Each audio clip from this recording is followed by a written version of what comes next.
You're very welcome to the latest episode of the Crann podcast. Once again, I'll be handing you over to Dr. Alice Moore.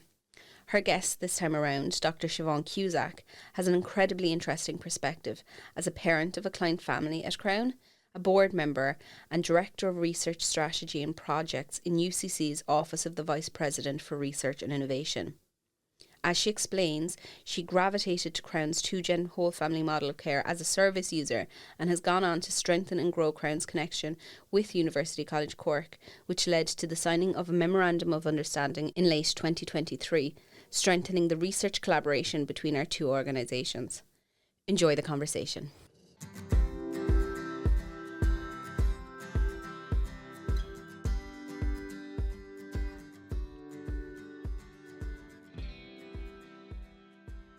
You're very welcome, Siobhan. Thank you for being part of this today. So just before we get started, considering your very unique position here in Crann as a parent, as a board member, as a Director of Research Strategy and Projects in University College Cork, can you share a little bit about how you became involved with Crann?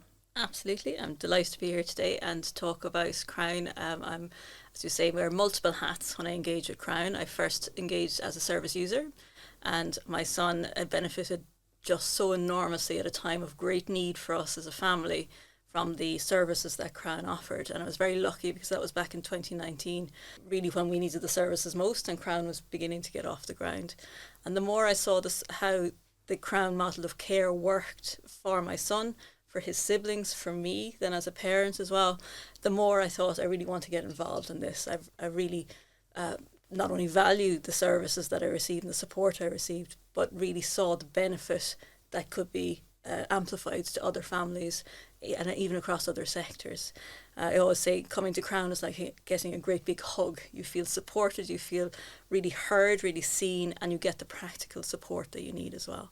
So over time then I was included on the board, which was super, and I was able to, I suppose, bring my own expertise and my own understanding to some of the discussions.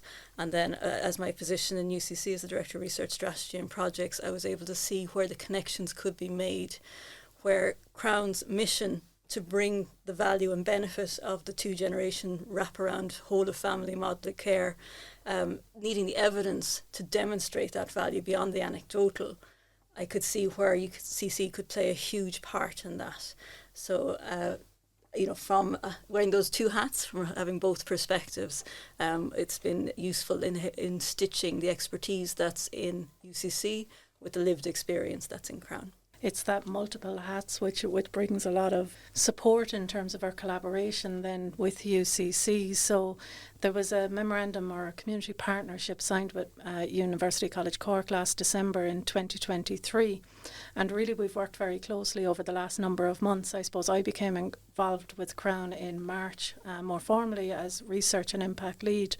But in terms of the project and the development of that work over the last almost 12 months now, can you talk about how it came about and what the purpose of it is?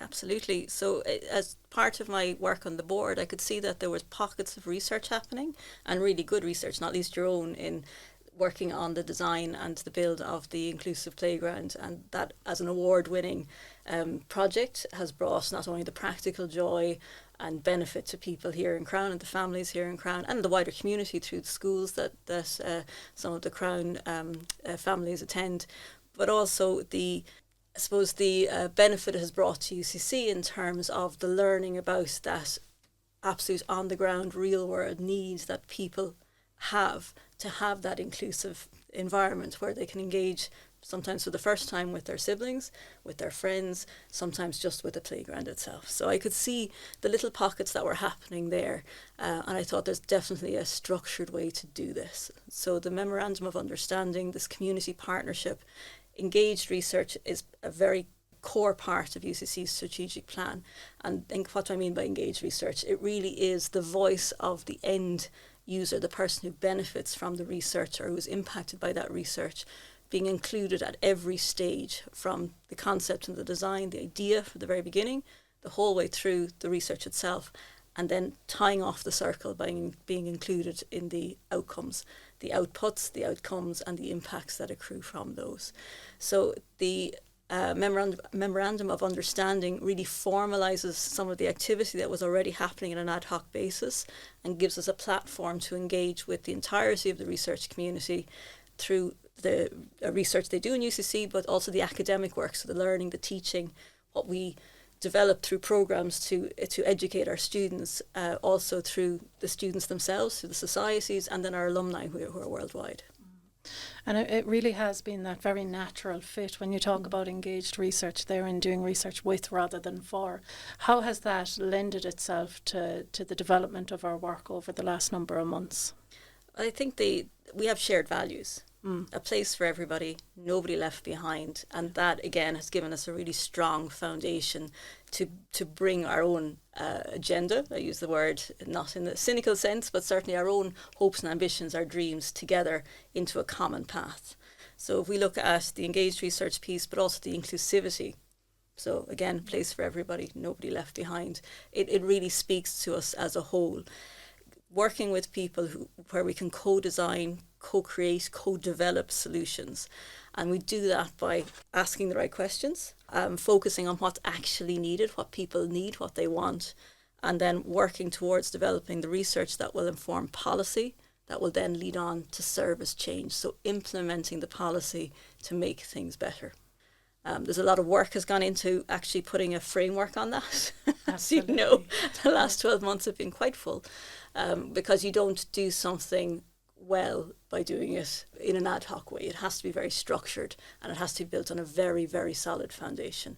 So our last 12 months, as you know, because you've done the huge heavy lifting on this, has been about governance structures. It's about the integrity of security of data, of how we engage with people, how people engage with us, how everybody's voice is heard, having that respect there to say everybody's perspective is valuable, everybody's perspective is definitely to be included, and making something that is robust, it's holistic, and will have a sustainable solution at the end of it.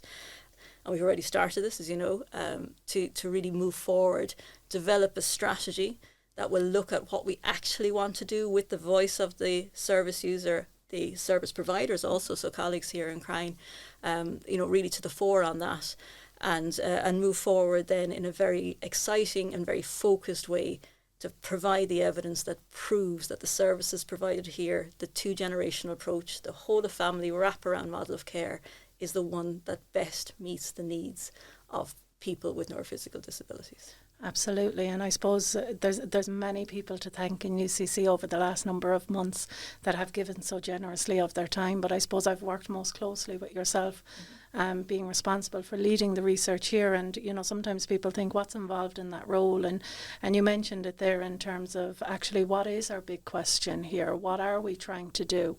And services is at the heart of what Crann does, and ensuring that services continue to meet the needs of our service users will always be front and centre. But then it's about providing a structure and an evidence around that, and showing that, yes, we know this two-gen model of care works in an education context, and we spoke to Teresa Eckrich Summer in our last podcast, and it's about developing that evidence base for how it works in a disability setting and the benefits that it brings to people. But as you also said, research takes time. It doesn't just happen. To do it right, to do it well, takes time, and it's that structured approach and ensuring that everybody's voice is included, that those diverse voices are included. And I suppose something that we share a passion on is, as we spoke about the engaged research, but also that diversity of voice and having multiple people at the table. So you mentioned it there. So we've established, as of September this year, we established a research advisory group, and that's a group of people that are both professionals, researchers, as well as service users themselves, that help give us that direction in research and help us determine what our priorities are. So with that, we also have to develop a strategy to give us that structured approach to research. So what are we prioritising? Ideally, we'd like to do everything, but we know that's not possible. We all have limitations in terms of resources, and we have to work within that framework. So we're in the process of developing out that research strategy, as Siobhan rightly mentioned, and then that will help us to move forward into projects. So in terms of where we're going with this MOU, can you tell us a little bit about what that looks like right now? Absolutely. So we've the end of this 12 months since the MOU was signed has really we've been able to lift our heads a little bit above the parapet. Research takes time, it takes cash, and that's something that's challenging enough with our national landscape to find. It is something that we have managed to find. It's a very royal we because you've done the driving in this, but we have managed to find those little pockets that offer opportunity. Research is competitive. Writing an application for research funding is not to be sniffed at, and it can be a lot of work for no reward in terms of it's not funded at the end of it, but it's never wasted because it helps form thinking, it helps form direction, and it can always be repackaged and repurposed to another funding opportunity. So we have, again, the very royal we submitted a couple of applications, been successful in one, a very large one pending, and it'll be, again, it doesn't move quickly, so it'll be kind of Q3 next year before that result comes out. But all of these have a very core element of collaboration, of equity across the partnerships, of reciprocity of learning across the partnerships, and absolutely rooted in that engaged research. So the stakeholders, everybody from the service users, service providers, academic professionals, medical professionals, policymakers, the various departments, government departments. So hearing the voices there and making sure that what you have is absolutely holistic. So it is a sustainable and robust solution at the end. Part of that process then is the establishment of the Living Lab through here in Crann. And what is the Living Laboratory? It is really a space where, again, that voice of the user is absolutely critical, and it helps to define the research question, the research direction, the research that is done. And the outputs of that research are immediately factored back into the day-to-day living of the Crann Centre. The Crann Centre itself becomes the living laboratory. And what you get then is iterative benefit. And you get a very, because I suppose, escalating benefit because you're upskilling and uplifting not only the people using the service, but the people providing the service, who begin then to have their own thoughts and ideas within their own expertise and their own needs as to where we might go to next, all the while improving the services that are provided and the benefit and impact of the services that are received. So then in terms of thinking about, so while we've worked an awful lot over the last number of months to give us that real solid foundation, the governance, establishing a research advisory group, establishing a living lab process, where do you see projects going over the next while? That very much depends on the strategy as it's developed, because it's very easy, as an academic, it's very easy to come in and say, I have this great idea. Yeah. And, from an academic perspective, it's fascinating. Yeah. But it may not actually make any difference to anybody in the real world. And there's a value in that knowledge that is gained from that kind of research, that research for knowledge. There's always a place for it. But what we found, and this was one of the reasons that engaged research is so to the fore in our strategic plan, is that when there's a greater context of the lived experience, the research gets better. And the impact of that research is amplified. And that impact could be economic, it could be environmental, it could be cultural, it could be social. There's all sorts of impacts that can come from a rounded research view. We have a PhD student at the moment, I spoke to only this morning, who was saying the expansion in the research questions that they are actually posing and the approach they're taking to answer them has really expanded, and she's really benefited from being immersed in Crann on a regular basis. Yeah. And that it's intuitive to me because I'm in this space and I understand that, but it's till you've experienced it. And again, this goes back to my own research career where I experienced a kind of a light bulb moment of, we're developing this medical solution for people and we're giving it to them in a preparation they don't like. So they're not taking it. So it's of no value. Yeah. And that moved me from my own discipline of genetics into collaboration with the social sciences and really rounding out that research question. So that is something that the UCC is gaining hugely from. It's helping researchers think within their own discipline and around their own discipline to see how the solution that they're providing or the evidence that their research is generating can be more easily applied in a real world setting. So the strategic plan that is developing here at Crann will look at the areas of service, so the 6 areas that underpin the model of care, looking to see where activity has already happened that really evidences that the benefit of the two-generation approach, seeing where there are gaps in that. So are there parts of the services and the services that are delivered that haven't been evidenced, and then linking the expertise from UCC, which will not be a single person, it will not be a single discipline, it will be interdisciplinarity. In UCC, we have 10 thematic areas of strategic importance. These are UCC Futures thematic areas, and they're very broad. They're children, there's the collective social futures, there's medicines, there's pharmaceuticals, there's the humanities. You know, these are areas where they're rooted in a single discipline, but they are absolutely integrated with all other disciplines. There's an intersectionality, a combination of disciplines that come together and look at a particular research question from a variety of angles, hopefully a rounded view. And again, the solutions then that come, the evidence that's generated, and in our case here in Crann, the policy that will be developed will be so much more robust, and the implementation of that is so much more feasible because of that rounded, integrated approach. So that's where the strategy will focus, and that will very much dictate then where our partnership goes from here on in. Absolutely, and it's that interdisciplinarity in research, and it also holds true for services here. It's not one discipline providing a service. It's very much integrated. It's very much collaborative in terms of service provision, and the same is true for research. In October of this year, we had our first Living Lab session with our professional stakeholder group, and we'll be following that up in the start of the new year with our stakeholders, so our service users, bringing the findings from our professional group to our stakeholders, being the service users or the persons with disabilities as well as their families, and saying, this is what has been identified. Is this relevant in your lives? Will this be of benefit to your life? So again, it's coming back to that whole idea of nothing about us without us, which is not a new concept in the disability world. It goes back right to the 1970s, and yet it's something that sometimes you have to convince researchers on that it's better to do it with rather than on or for. That's it, and that's a very long established, I suppose, disconnect that research had, and it's many decades old, but it happens in pockets. Yeah. If you're sometimes I speak to academic colleagues and I say, oh, what you're doing is fantastic. Have you thought about this that would really enhance it? But sure, why would we engage in that? So you have to walk people through that process, and it's as you work up through your career as a researcher, you get more and more specialised.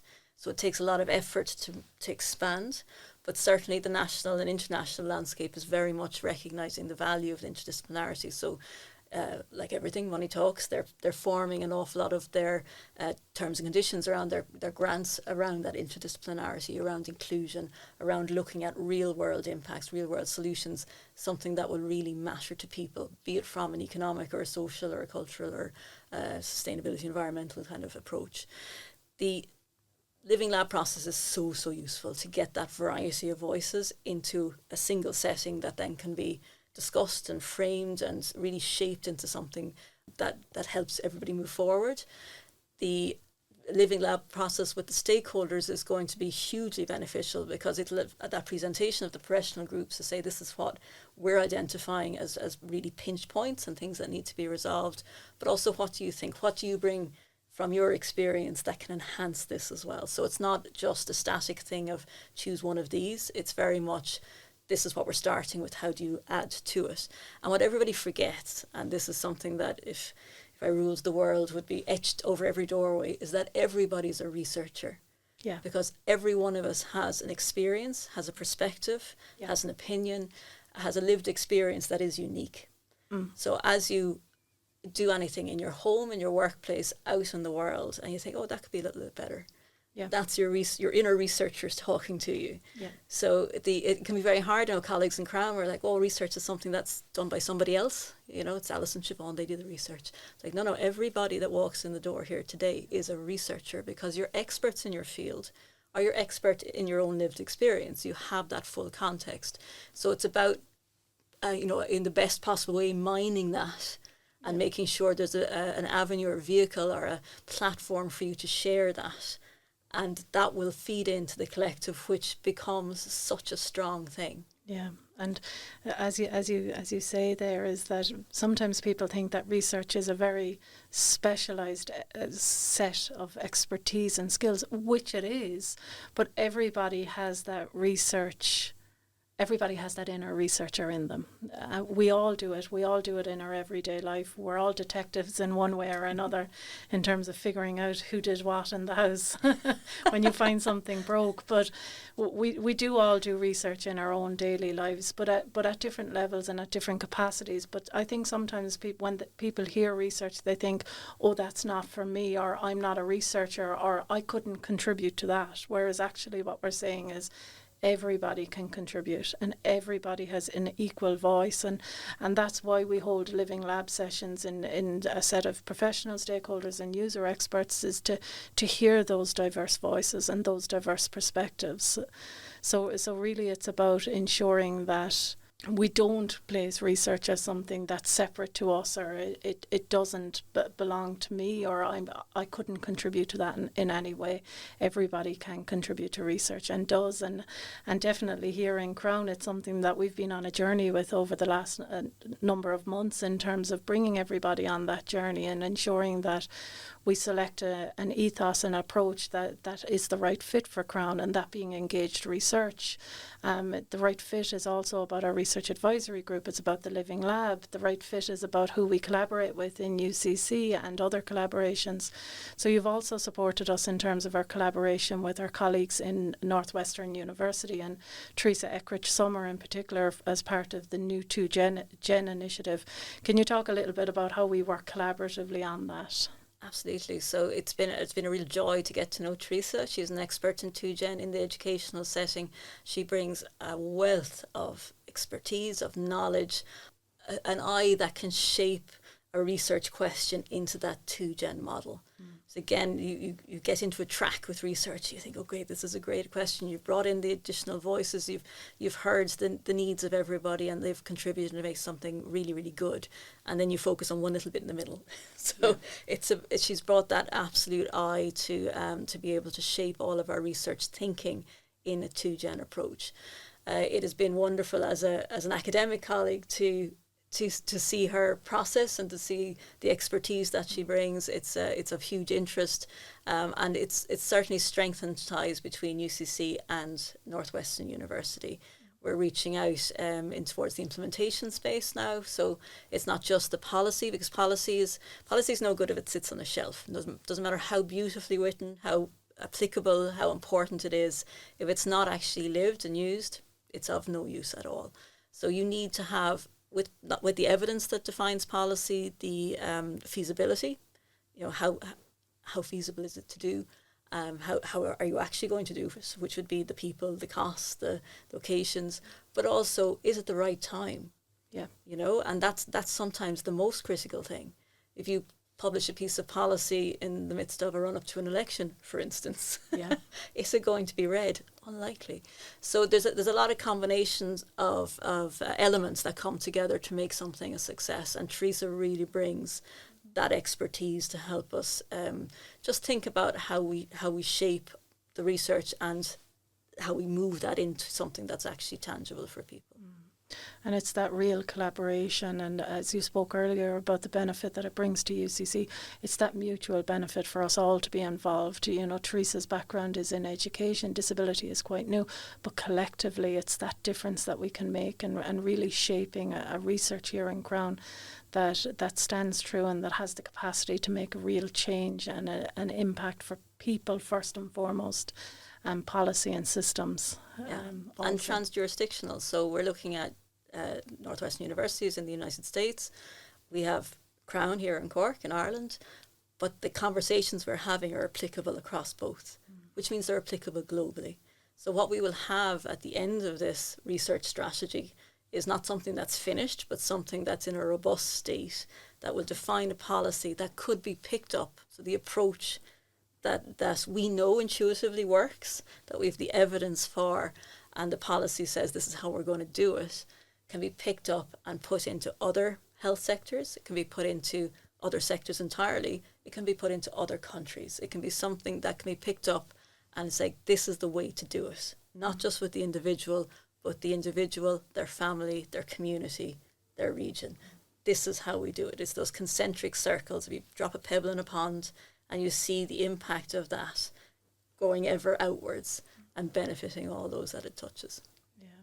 So we're really at that exciting phase now of we know our approach, we know our structure, we have the governance around it, and we're excited to start kicking off with more collaborative projects with UCC as well. Is there anything that you'd like to share in terms of our listeners today? The key message actually is to demystify research and really understand that what you do, what you experience, what you know can really add to that research question, add to the research strategy, add to the research direction, and to really be heard.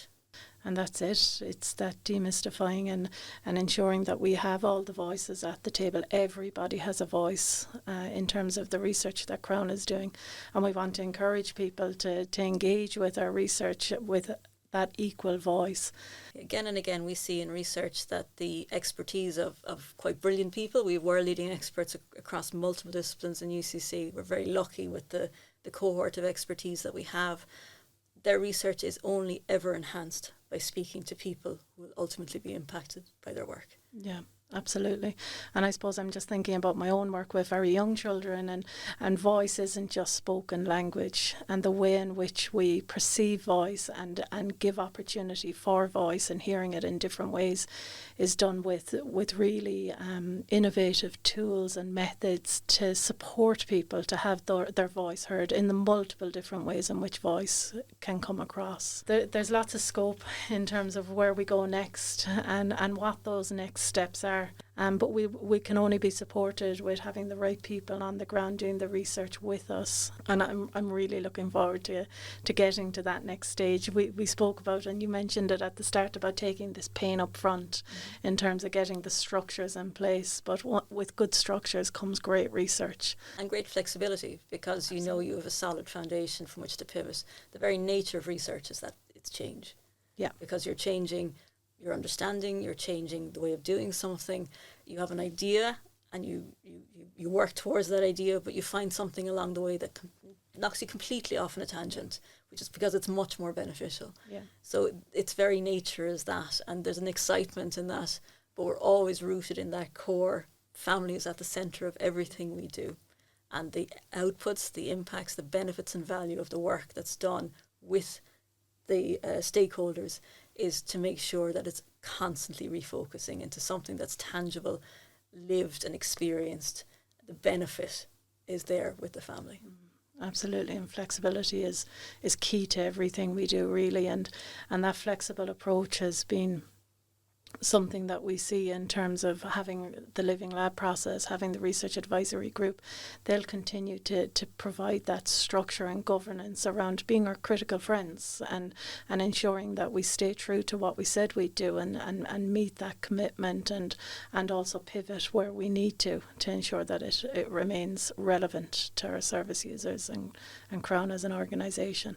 I love the critical friends. That sums it up perfectly. This is everybody working towards the same thing, being free and being confident and being open to voice their opinion and for it to matter and to shape the future. Yeah, that's fabulous. Yeah. Together we can do great things. We can. We need to have the right voices at the table, isn't it? And the right voices is everybody's voice. That's it. So thank you, Siobhan, for taking the time to talk today. Not at all, Alice. Delighted. Look forward to the next one now when we'll have lots more to talk about. Same. Thank you.